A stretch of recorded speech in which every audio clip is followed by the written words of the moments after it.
Okay, so hi everyone, welcome to 2105 week 5. I hope you all had a great 3 days break from CNY. Time to finish up all your backlogs and assignments. It's week 5 and 6 already. So today we are going to talk about the transport layer, specifically on UDP and TCP. So these two will actually make the foundation of your midterms and also your second half. Because from UDP TCP, then we will go into the pipelining protocols like selective repeat, go back end, which will rely on these two.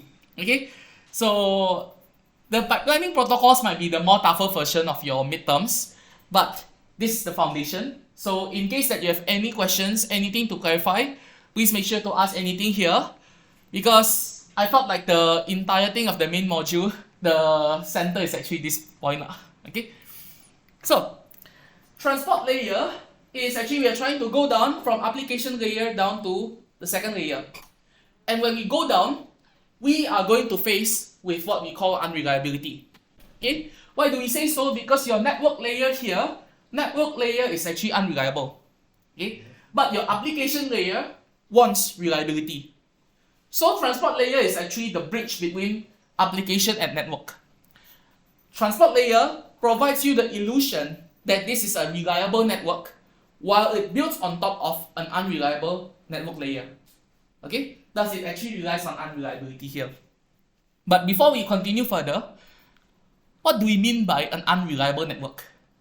What criteria do we count such that we deem a network as unreliable? Packets get lost. Packets get lost? Order is wrong. Order is wrong? What else? Corrupted. Okay? So in this course, we are going to talk mainly about how packets can be corrupted and how packets can be lost and how packets will be reordered, which is next week. Okay? So we want to try to design from the unreliable network layer, how do we design a virtual layer that provides reliability? Okay? Thus, we want to ensure that packets are received by the receiver in good order. How do we design this? Usually, I will have two main methods. The first thing is to understand your environment. If you talk to someone, okay, if you talk, say, in a room where only you and the other person, small room, if you talk with a soft voice, the person will definitely hear, right? Okay, compared to if you talk to someone on a party, on a nightclub, compared to if you talk to someone on Zoom. These are three different approaches how you communicate with each other, right? So certain protocols must be used depending on the environment. Once you already understand the environment, then from that environment, what are the limitations? What are the advantages? You work based on it. Okay? So let's try to discuss from the very basic, the ideal case, RDT 1.0. RDT 1.0 is like if you talk to a counselor in a small confined room, no external noise, okay? You talk to that person. Whatever you say, the counselor will definitely hear. Whatever the counselor say, you will definitely hear, and you can hear them clearly. Okay? That is the very ideal case of RDT 1.0, where you know the other person will definitely hear what you say and will understand what you say. Very ideal case, okay? In reality, does this happen in networks? No, right? It's very ideal, right? Okay? So these are the two assumptions of the environment when we create RDT 1.0. What is RDT 1.0? What is the protocol about? As long as like you say, not ideal environment. So how do you design the protocol for an ideal environment? Just say whatever, like, okay? If you know the other person will definitely hear and will definitely understand, all you need to do is just say, okay? I know that the other person will, of course, listen to it, so the other person does not need to acknowledge. Okay? Just say whatever it is. Okay? So that is a very ideal case, a perfect case of send and receiving. Okay? Any questions? Okay? Now, we move on to RDT 2.0. Can anyone mention what are the assumptions of the environment when we design RDT 2.0? The sending packet can be corrupted. The sending packet can be corrupted. What else? Bit flip. Yeah, that's the bit flip, yeah. When corrupted, then the bit errors, right? So that is the same thing as corrupted. The sender is waiting to receive a Okay, that is the protocol itself. Drop or packet drop is it? Can packet be lost? 2.0? No, exactly. So for 2.0, we try to reduce one of the assumptions. We still maintain the assumption that the packet cannot be lost. However, now the packet can be corrupted. Okay? That's the environment for your 2.0. So something like, for example, if you talk to someone on a party, everyone talks, right? Okay?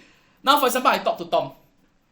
I say to Tom, hey, da, da, da, da, da, but the other person is also talking. Tom knows that I'm talking, but what I'm saying here is actually like kind of blubbery, okay, kind of gibberish. So then Tom would have to tell me, oh, yeah. Or Tom would say, can you repeat that again? Something like that, right? Okay? So that is the protocol that we are trying to build here.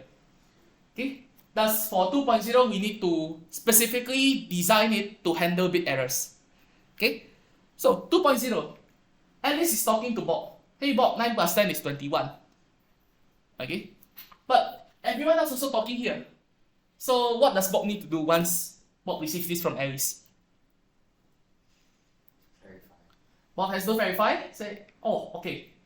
Okay? Then that is the acknowledgement here. Bob has to acknowledge that Bob has received the message well from Alice. Okay? In the case when whatever Alice says is gibberish, then Bob has to say, huh? What are you doing? What are you saying? Okay? Then that is your NAK basically. So when you design RDPs, right, it's easier to actually visualize it on how you actually communicate with some other person under the certain environment. Then it's actually easier to see what you need. Okay? Any questions? Now, does anyone know what is the main problem with 2.0? If the acknowledgement gets corrupted. Okay, so we assume that the message is the one getting corrupted, but the acknowledgement itself can be corrupted.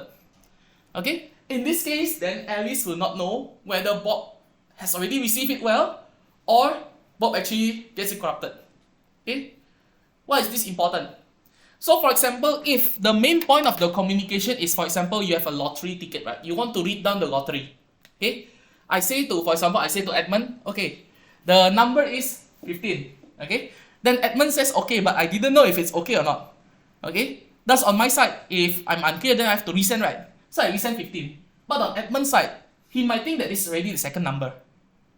Okay, if a lottery has like 6 numbers, then this might be second number already. He doesn't know whether this thing is the same thing as the initial item that I sent. Yeah. It's the same thing as the initial item that I sent, or is this a new data? So how do you fix this?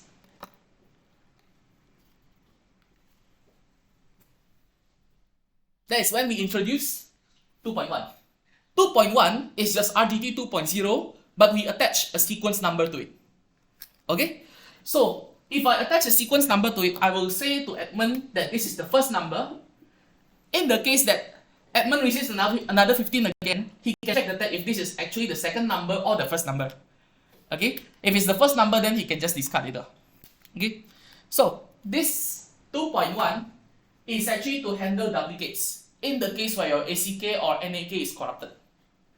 Okay? So, something like, hey Bob, 9 plus 10 is 21. If the ACK is corrupted, then Alice can safely just retransmit the same item. If Bob has already received this well, received the same thing, then Bob can just discard this. Okay, but of course Bob will need to acknowledge lah. Okay, any questions? But what if corrupted until like from non-egg become egg? From non-egg become egg Yeah. That's a good point. Then you have to actually design the not egg and the egg well lah. Right? Then you have to consider how they actually design the egg and the neck. If it's only one bit, right, then that is very dangerous, right? Okay? What if your sequence get corrupted? Hmm? What if your sequence number get corrupted? What if the sequence number get corrupted? That is again a good point. That's why we need to handle that's why we need to handle like some of the corruption problems later on. Okay? Because the thing is, we only assume that this can get corrupted, but we don't know how do we detect the corruption, right? Okay? If we did detect corruption, then you can just send NAK, right? Okay? If the sequence number is corrupted, anything from Alice gets corrupted, Bob will never process this. Right? So Bob will just say, I don't receive what you sent. Okay? So we don't have to bother it for 2.1 yet. But that is actually an important point that we need to solve also. That's why we need to have the measures like checksum to check whether something is corrupted or not. Okay? Any questions? Yeah. That's why even for ACK and NAK, right, you will have to perform like some safety measures also to ensure that this thing will not be corrupted, such as the checksum. Yeah. Okay. But of course, just now you mentioned that if it's only one bit, if this happens to be flipped, right, there's a high chance that it might be flipped, right? So that will become from NAK to ACK. So now comes the problem. Do we even need an NAK? That's 2.2. Okay? 2.2, since we already attached the sequence number, all I need to do is to just send the ACK with the last message that I receive. Okay? Say for example, if Alice sends message number 1 and I receive this well, then I can say, okay, I received number 1. If Alice sends number 2, but number 2 is broken, I can say, okay, I received number 1. That means the last thing I receive is number 1. Once Alice sees that this sequence number is not the sequence number it sent, then it will reset. Okay? Then this will be ACK2. So we are removing the NAK itself. Okay? That's the only chance that this will corrupt is if the sequence number is corrupted. But sequence number usually it's a high number. For TCP, for TCP itself, the sequence number is 32 bits. So there's a low probability that if it corrupts, it will be corrupting to the next immediate item, right? Okay? Any questions? Which one? At least first message corrupted. Okay. Oh, if it's corrupted. Anyone? Timeout is in 3, right? It's 2.2. Actually, timeout feature or timeout is in identity 3, right? Yes. Then, yeah, so if like the first, at least first message corrupted, then how? If the at least first message corrupted, then you have to send. I think for RDT2, we don't actually consider that case yet. But that case is actually handled in TCP. Has the lecture covered TCP? Not yet. Okay, some spoiler. Basically for TCP, there's an established connection, right, if you remember. Yeah. When you establish connection, both the sender and receiver must agree on an initial sequence number. So in the case that this is corrupted, then ACK initial sequence number, something like that, right? Yeah. So there is a prevention for that. But for this tiny example, probably for this case then just ACK 0. Okay? Or any random number that is not 1 technically. Okay? Questions? Now, 3.0. We move on to reducing the assumptions again. What are the assumptions that we take for RDT 3.0? What do we assume can happen in 3.0? Packet can be lost or corrupted. Okay, packet can be lost and packet can be corrupted. That is our assumption for RDT 3.0. Okay, thus we now need to handle cases of packet loss. Sorry, this should be packet loss.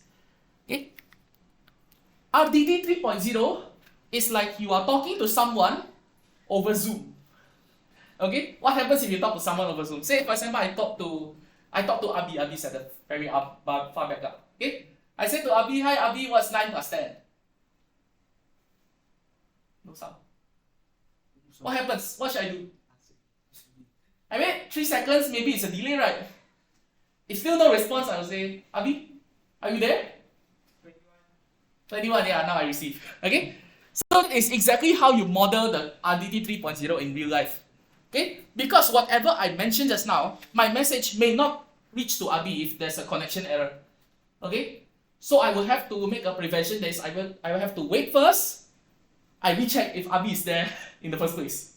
Okay? So that's 3.0. Alice sends, hey Bob, 9 plus 10 is 21, but Bob has no response. After a certain time, Alice will have to re-ask the same question or resend the same message. That is RDT 3.0. Okay? That is why you will see that for 3.0, due to the packet loss, we will need to keep track of a timer to check whether a certain time has elapsed. Anyone knows what is the ideal time we have to set for the timer? Depends. Depends on what? Exactly. So we have to kind of like carefully design the timer so that it will not have a premature timeout, what we call a premature timeout. Okay? So in the case that you put the timer too small, If it is less than your RTT, then any message this will be retransmitted, right? So you have to carefully decide. At the same point, if it's too long, then might not be sufficient for putting your full message. Think in the lectures they might have discussed about an algorithm to actually update the timeout time every time. Has they discussed that? No. Okay, I'll put that as a supplement later. Okay. Yeah. But in a nutshell, we have discussed the 5 RTT versions. RTT 1, 2s, and 3s, they cover different environments. Thus, they have specific features and measures to actually tackle the problems within each environment. Okay? All you need to do is to understand what each feature does. Any questions? No? Okay. Now we'll move on to the tutorial question. So tutorial question 1, we want to try to open the network diagnostic tool. Has anyone tried this? Anyone has not tried this before? No? Okay. Yeah, I think SOC student must have tried this already. If you want to prank someone, change an HTML file, then likely you will open this, right? Okay, so let's try to see here. We want to try to open this.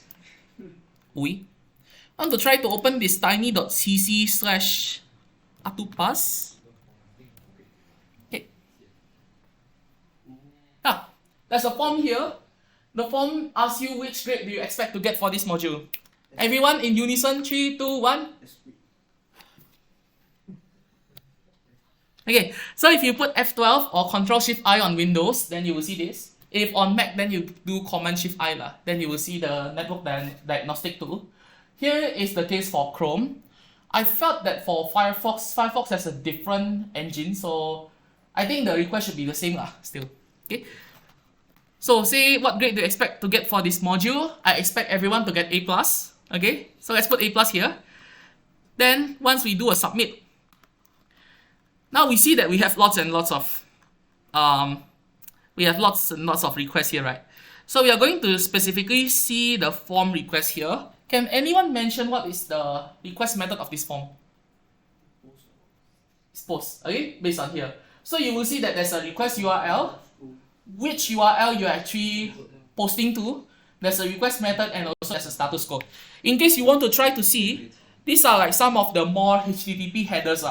Okay? In case that some additional knowledge, in case that you already logged in, then usually there's an authorization header also, which contains your token. Okay? So, yeah. So the request method is provided in the network diagnostic tool, which is your post request. So what is the difference of post and get? Or when are they used? Post is used to submit information, get is used to request some information. Exactly. But So on paper, hmm? on paper, On paper. The best practice. Yeah, on paper it's like that, yes. Post is basically, you use post if you want to store the data in the server. Okay?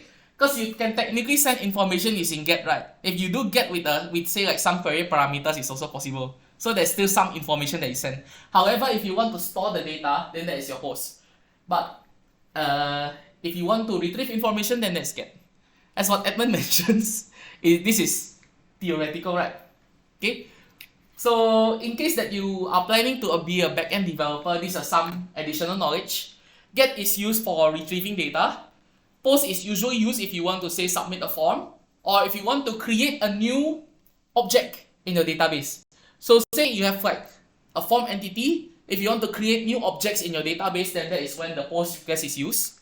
Put is used if you want to update the objects. But if you don't want to update every single field, then you use patch. And there's also delete for deleting objects, obviously. Okay? Yeah, this is a more REST API, yes.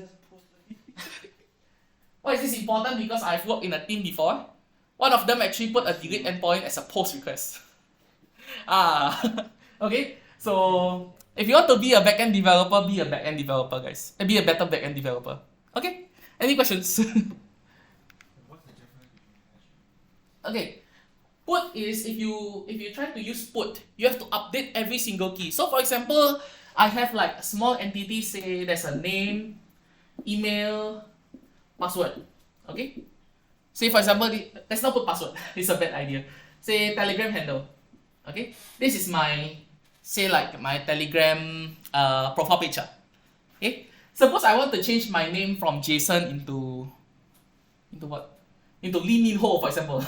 Okay, if I do a put request, I still have to append the same email and append the same Telegram, because this should be the entire thing of my put request. If I do a patch request, then I can just submit this key only. This will be a patch request. So put, I have to still append all the keys. Patch, I can just append partially the keys. So put you must, in terms of database, you must update the whole row lah. Then patch is just one column. Yes. Yes. But of course, as you mentioned, it's on paper lah. I've tried some people also, they do patch requests, but still requires you to append everything. So in the end, these are just conventions. These are conventions for better communication of front end and back end people. But the actual implementation will actually depend on the code that you write on the server. Okay? But it's just a convention. Any questions? Okay, now question 2. Suppose that your department has a local DNS server, say SOC has a local DNS server. You are an ordinary user. Can you determine if an external website was likely accessed from a computer in your department a couple of seconds ago?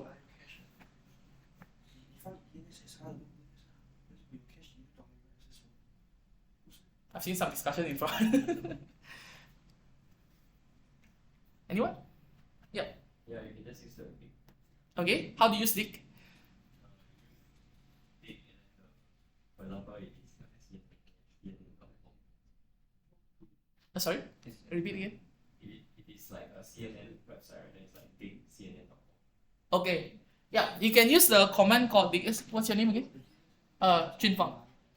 Okay. Yeah, you can use a command called dig. So something like here, you can do dig with the host name. Then this will actually try to see what is the IP address of that host name. So we'll try to demo here. Does anyone have a rare website that probably anyone hasn't seen? This is my personal website, but likely it has already been accessed just now. So actually, let me just use my childhood blog lah. I don't think anyone accessed this.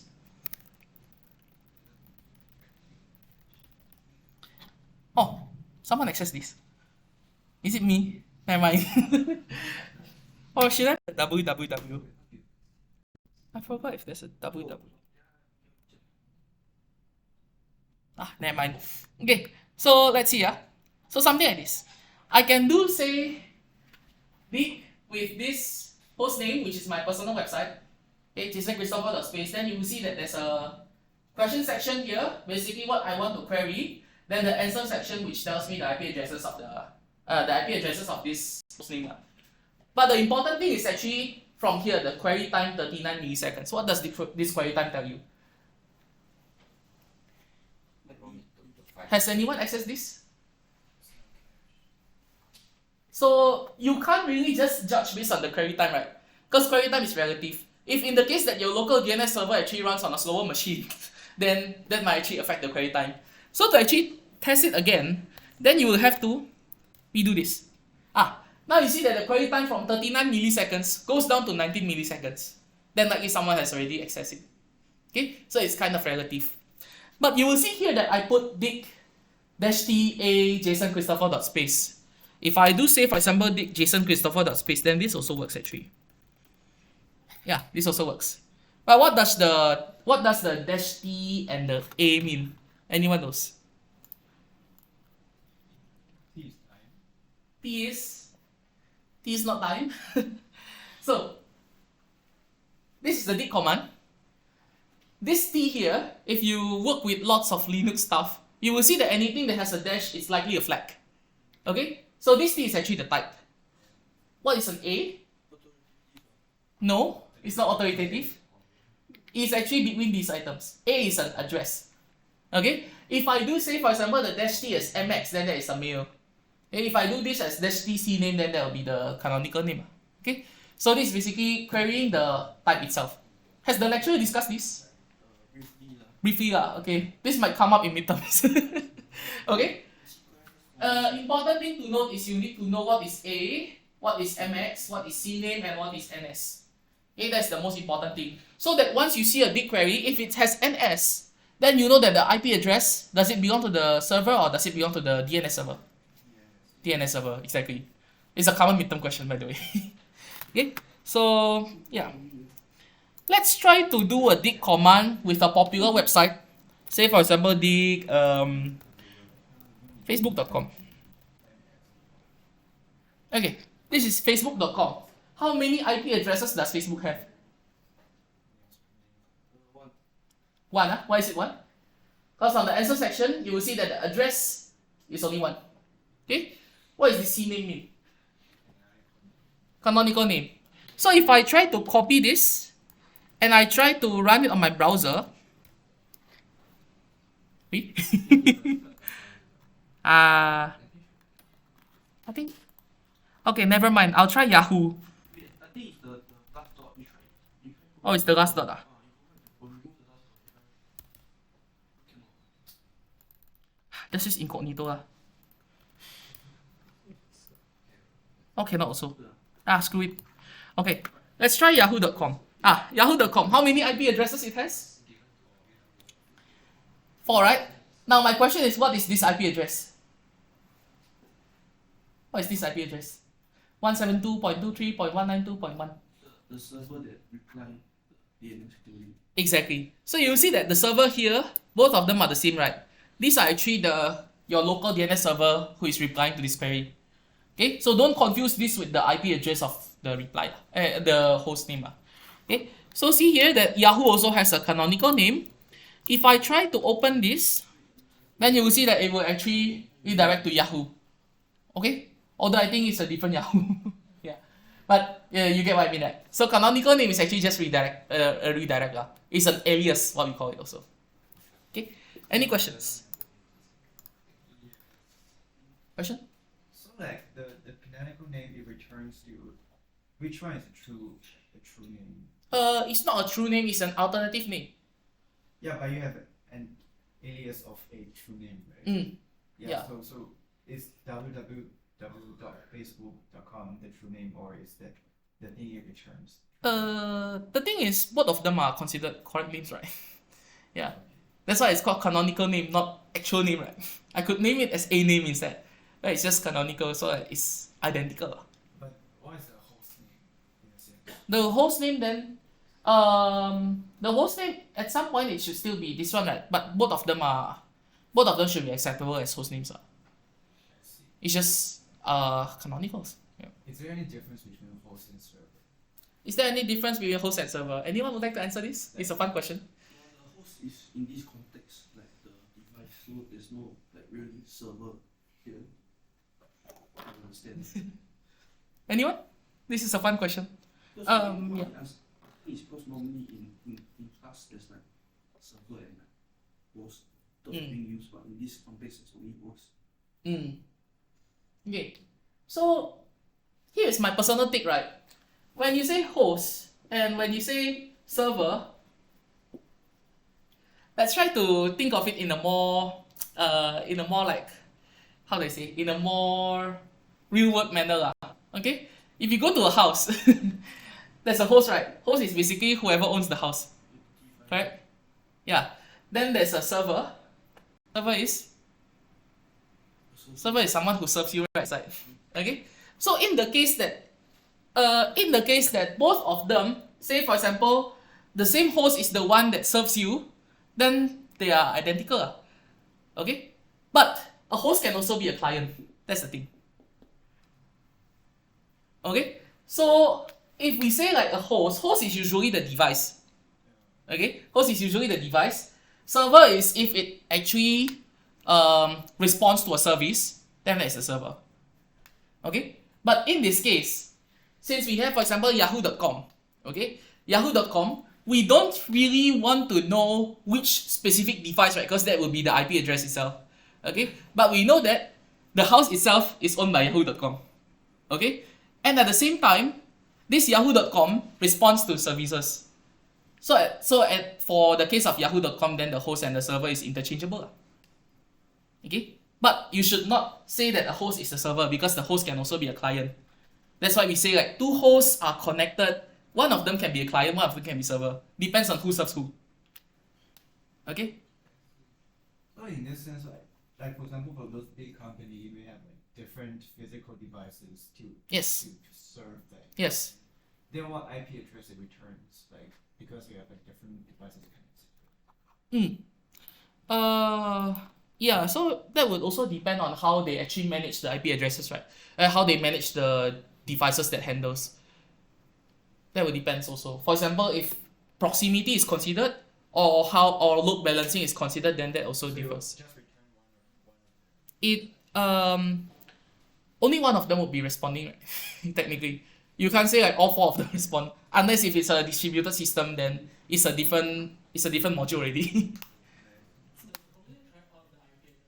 Hmm? Does it try all the IP addresses? Does it try all the IP addresses? What do you mean by trying? Does it just wait for the first one to respond? No. No. So this one is basically the list of IP addresses that is returned at the authoritative server. Yeah. An authoritative server will actually return you this. So it doesn't actually reach out to each of the IP addresses. So which one do you use? Hmm? Which one do you use? Any of these can be used. Or any? Any can be used. Yes. So you basically tell if it's cache or not by using the query timer, is it? Cache or not, yes, you can check the query times. How do you judge like whether it's a significant drop or something? Like, or That's why you some need to- fluctuation? That's why you need to run it twice. Yeah. Just now I have a But yeah. you run it again, it's like 9 milliseconds. So this is the first time just now. This is 39 milliseconds. Second time I run it, this is 9 milliseconds, right? So relatively, this is much faster. Okay. Right? That's why I say that you cannot judge this absolutely. You have to judge this by a relative measure. So the moment you dig, it's also considered a visit. The moment you dig is I think because you're trying to fetch the no. No. Because dig itself will only go through until the authoritative server, right? Then it returns the result. It doesn't actually visit this. It is not ping. If it's ping, then it receives. It visits. Right. But then why would it be like much shorter next time? Isn't it? It's just like Much shorter next time because first time I call dig Jason Christopher the space, but it's not stored in my DNS server, right? In my local DNS. So it has to go to the root domain, top level domain, authoritative domain, then returns to me. That's 39 milliseconds. Second time I query, I go here, but it has already stored the previous data. So it can just directly return to me. Doesn't have to go to top level domain and stuff. the more you dig, you actually get a copy of the mapping inside your local. Yes. Yes. So whoever else is trying to fetch that thing will also be cached. Yes. Okay. Okay, now let's move on. Question 3. Now you have 4 programs: TCP Echo Server, TCP Echo Client, UDP Server, UDP Client. Has anyone seen this? Anyone tried to see this? So these are actually present on Canvas. You will see that each of them, they have the separate code. Okay? Make sure that you understand what the code does. Possible midterm question. Okay? So yeah, coding is actually tested on the midterms. Thus, you have to identify, given a certain code, whether it's a UDP server, UDP client, TCP server, you have to know that. Okay? So, you're not expected to write, you're expected to understand what it does. Writing is part of assignment too. Okay? So, we move on to this question. If we run TCP client before TCP server, what happens? Anyone try this? It will reveal a connection. Why? Exactly. So if we try to run this TCP server, TCP client, you will see that there's an error here. It says connection refused. No connection can be made because the target machine refused it. Okay? Sorry, those in front. Sorry. Yeah. So no connection can be made because it refuses. No connection is there. Why is that so? Because TCP itself is what we call a connection-oriented protocol. If the server is not there, when the client attempts, an exception will be thrown. Okay? Now, happens when you run UDP client before UDP server? Does it work? Yeah. Why? Because they just send and doesn't care about whether it's Exactly. So we try to see here, if I, okay. Yeah. If I run this UDP echo client, I put some lowercase sentence, I want to get A plus. You'll see that at this point, the message is already sent. Where does it send to? The server is not there, okay? So it's just gone. But it will still wait indefinitely for the server. Okay? So just now in my previous tutorial, we discovered some fun item. That is, if you try to run this on PowerShell, it happens that Windows actually returns an error. Okay? So this is an example of how some items are actually a bit OS dependent. Okay? On Linux, it doesn't work that way, but on Windows, it actually has an exception.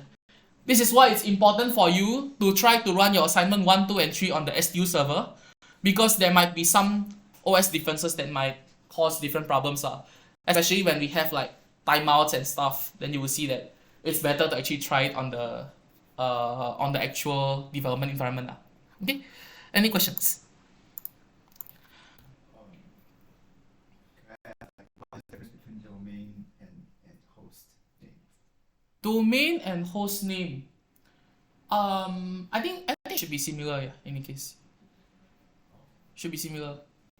Domain is if it's already registered. A host can have like different domain names, right? Yes. Yes. That's why the domain is the one that is registered. You have to register a domain, right? You never register a host name. But then when it comes to DNS, it's trying to map between host name and IP address. Mm-hmm. Actually, I'll get back to you on this later. Okay? Yeah. Yeah. So basically TCP, right? TCP is like when you want to pass a data from sender to receiver, then you have to ensure that the receiver is there to receive. For UDP, you just eat the data. You don't need to care whether the receiver is there or not. Okay? Now, any questions thus far? Just now in my previous tutorial, one person asked me on how would the midterm test actually ask you regarding the code thing, right? So let me show you here. Yeah, you see that there's a D command here. This is a midterm. This is my semester's midterm.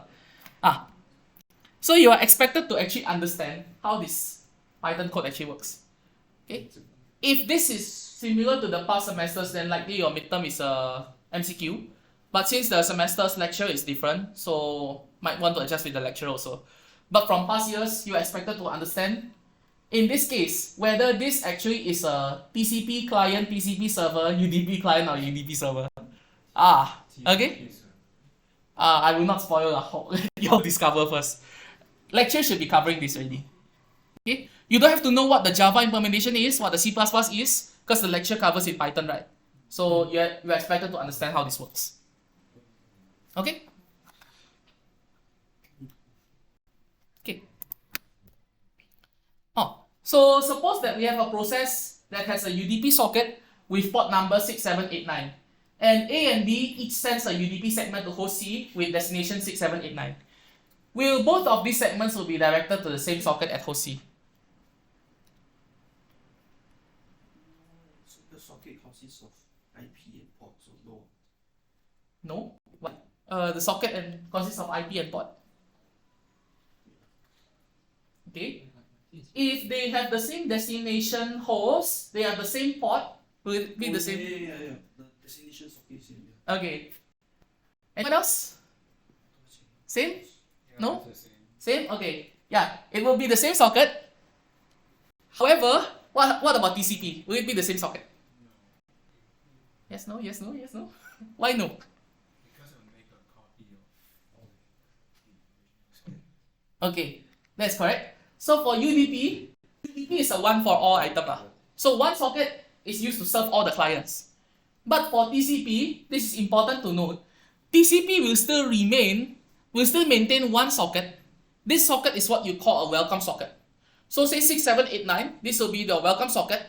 Any client that connects to this, it will spawn a new socket for that specific client. So say if there are 50 clients, then the amount of socket it creates is 51. 50 clients plus one welcome socket that is maintained regardless of whether the clients are there or not. Okay, so there's that welcome socket lah. That's why when you see on the TCP server, you will see that there's like some kind of a listen on some item that is basically you listen to that socket lah. Then once some connection comes, you spawn a new socket. But it's always the same port number. It's the same port number, yes. Like, in the sense like, because you TCP will create a string pipe, so the pipe is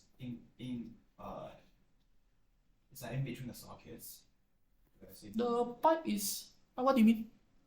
Because you only like for all the TCP connections, you're only using the same port but creating different sockets. Mm. So in a sense, you want to establish something like a stable connections, then you're connecting the in a sense different sockets together. So In a sense, yes, but because socket itself is actually an interface, okay? Socket itself is just an abstraction actually. It's not a hardware feature. Yeah. Oh, okay. It's not a hardware feature, so it's actually just an interface for you to interact with the for you to interact. It's the bridge between the application and the transport layer. So itself is actually an interface. So internal implementation wise, that's how they actually handle it. But for us, all we need to know is how actually we can create the sockets to interact with it. So it's an abstraction in a sense. Okay. Yeah. Okay. So question 5, this one should be quick. How do we find the ones complement of the sum of these two bytes? How do we sum binary items? Let's follow this together. From right to left, this will be 1, 0, 0, 0, 0, 0, 1, 1. What's the ones complement? Ones complement would be just flip everything. This will be 0, 0, 1, 1, 1, 1, 1, 0. Okay? Okay. Now, important question. Why do we use ones complement for the checksum? Why do we need the checksum? Error detection. How do you detect if error exists? Parity check? No, you don't do parity check with checksums. So this is why we need a checksum. Okay? Ones complement checksum, what does it mean? It means from 1, 1, 1, 1, 1, 1, you subtract this item. Okay? Then it will be 0, 0, 1, 1, 1, 1, 1. Why do we need the checksum? On the receiver side, if I receive these two chunks of data and the checksum, I just need to sum this, then I will get this right. If I sum this with the checksum, then I will get 1, 1, 1, 1, 1, 1, 1, 1. In one's complement, what does this mean? This is 0. Okay? In one's complement, 0, 0, 0, 0, 0 is 0. 1, 1, 1, 1, 1 is also 0. So if this is equivalent to 0, then our checksum is correct. Okay? So one's complement is actually used so that we are more efficient when we check the errors in the receiver side. Because I just need to sum up and I sum the checksum. Okay? Binary operations are very fast. Your ALU can also compute that. Okay? So if I have these two other bytes, now in this case, you will see that now we actually have a carry over. We have a carry of 1. So what do we do to this one? We add it again. Okay? So we put this one here, then we do another addition, then we have the sum. Afterwards, we compute the checksum. Okay? Important to note, if there's a carry forward, add one more. Okay? I'll just breeze through here. Question 6. If I compute the checksum, I see that, okay, I receive 0, 0, I receive everything 0, so that's correct. Can the receiver be absolutely certain that no bit errors have occurred? Yes or no? Yes, no? Who says yes? Can be certain that no errors occurred? Who says no? Okay, why? It depends which bits are flipped. It's possible that the same bit is changed, then the sum is the bit. Exactly. So if I flip these two, the sum is the same, checksum the same, right? So it's possible, yes. Okay? Thus, receiver will fail to detect this error. Second thing, is also important to note that the checksum is appended with the data. So there is a possibility that the checksum may be corrupted also. Okay? So that is very important. In networks, don't assume that something is not corrupted unless it specifically says so. Okay? Everything can be corrupted as long as it's sent over the unreliable network. Okay, questions? Last question. In RDT protocols, why did we introduce sequence numbers? If you listen to the initial explanation, you know.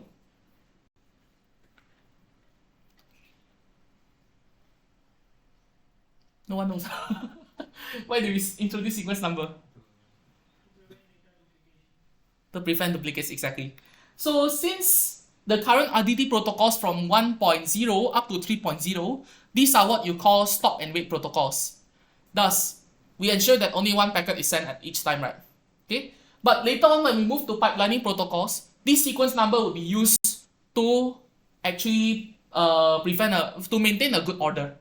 Okay, because packets may be reordered, right? So it will actually be used to maintain ordering. But for RDT protocols, this is used to check whether they are duplicates or not. Okay. Yeah. Now, as a final bonus question, this is my midterm when I took the module. So in this midterm question, we want to design a stop and wait reliable protocol that has the following characteristics. The question now is which of the statements are true. Okay, so in each of the statement, we are provided each feature. For example, checksum, sequence number, timer, and whether you can safely discard something without the feedback. Okay, so these features, you will have to back again understand what the environment requirement is. Once you understand what the environment is, then you can know what each feature does, what each feature tackles, then you can solve the problem. Is it single answer on this? Single answer. Okay, I'll leave this as a teaser and a cliffhanger. I'll discuss this next week. Okay, but if you, I'll discuss this next week. If you want to discuss on the Telegram group, also feel free. Okay, let you something to think for the weekend. This was personally the hardest question in my midterm last year. So if you can do this, midterm should be easy. Other than that, then that should be it for this tutorial. So in case that you sometimes in life you feel that you might be unreliable, all you need to do is to have stricter protocols, better time management, better self-control, then you can become reliable. Okay, thanks for coming. If your attendance has not been taken, let me know.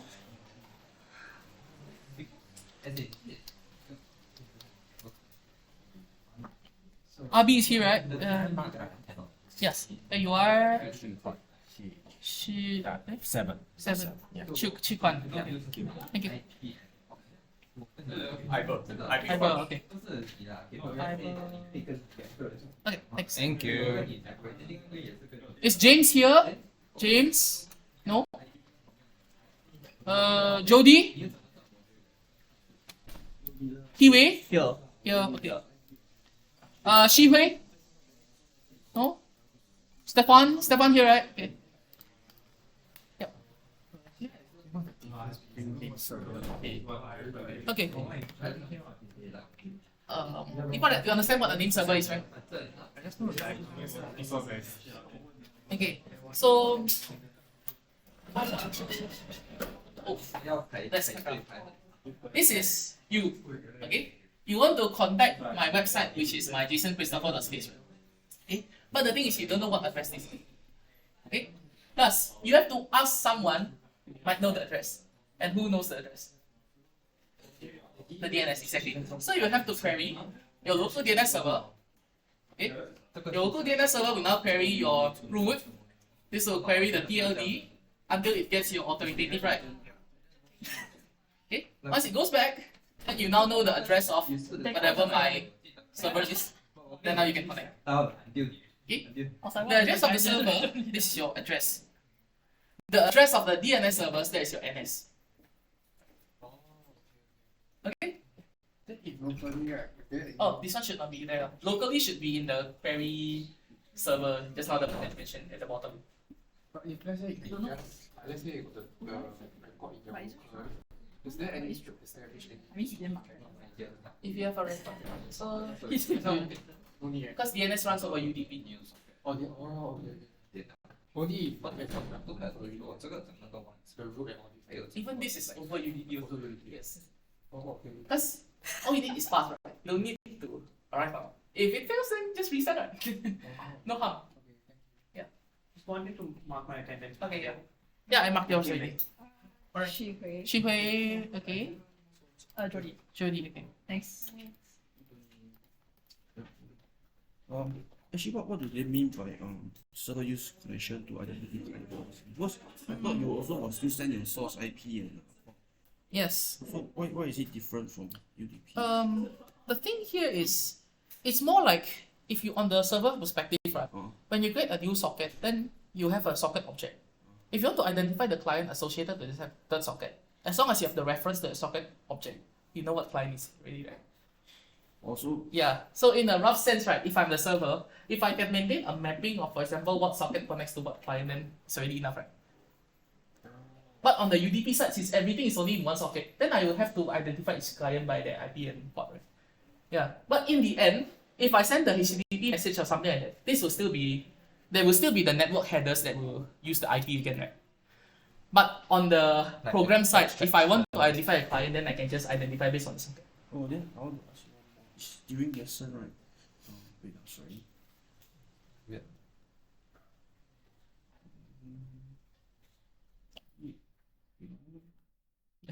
So many. Yeah, okay. I also so, pick up. So why right? You see he Egg. 0 already then why he send egg at one? I mean packet. Why he send packet 0?